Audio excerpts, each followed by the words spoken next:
Why can't we have housing first? I mean, we have less than 1 million people.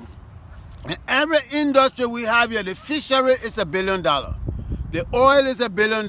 Mining is $1 billion. This is a state where people can dive under the ocean and pick gold.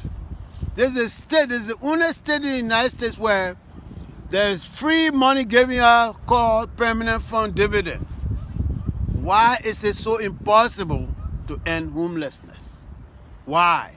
It is possible, in my opinion, because not only in my opinion, when you look at the resources the state has, and with the population, I mean, I don't see why we can end homelessness. My solution would be, for instance, if you don't want to build skyscrapers or whatever, you could use containers. Containers are known to be converted into housing. The emphasis I understand here by most people who come to office in Anchorage and other places is on policing. Now, where you have heavy policing, there will always be an increase in crime. It is historically a proven fact. Okay? The emphasis now, there was a building downtown. The police, most of their work is done in the streets, not in offices. Now, we get in a whole building downtown when that building could be used to end homelessness, because that building is tall enough, it could be converted into somewhere where people could stay. It's given to police. I don't know what has it done. I don't know whether giving them this building has ended crime or is going to end crime.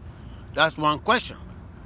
But the question of homelessness has become a rhetoric, and it is just a subject that people can talk about. And then at the Brother Francis shelter here, people are waking up 5 o'clock in the morning. And people are waking up 5 o'clock in the morning. The offices you intend for people to go to even find jobs, they're usually open at 9 o'clock. So if you all wake the man up at 5 o'clock in the morning, where does he go? Bean Cafe that is supposed to go in, only volunteers go in Bean Cafe at 5 o'clock. So if you don't volunteer, that means you're going to stand out there in the cold at below 20 degrees in the cold, waiting for 9 o'clock before Bean's Cafe can be officially open. Now, the emphasis why, when you ask why people can't stay indoors, they say, oh no, the place has to be improved, the place has to be prepared for staff. Who should the emphasis be on? Staff or the people for which the program was intended? Staff or the people for which the program was intended? My question is that I think that we're missing the point. We are seriously missing the point. And we are subjecting people to undue hardship just because they are homeless. See, if staffs are in their warm homes, sleeping well, and all of them have cars, they're well paid. So if they will have to come and even jump over a street man, they should expect that in a homeless shelter like Brother Francis. Okay? A homeless shelter, again, managed all over the world, is unlike what happened at Brother Francis. Brother Francis actually reminds me of the refugee camp in Goma, or maybe in Darfur, or maybe in Nona in West Africa. It is a horrible place. I am homeless, I speak to you.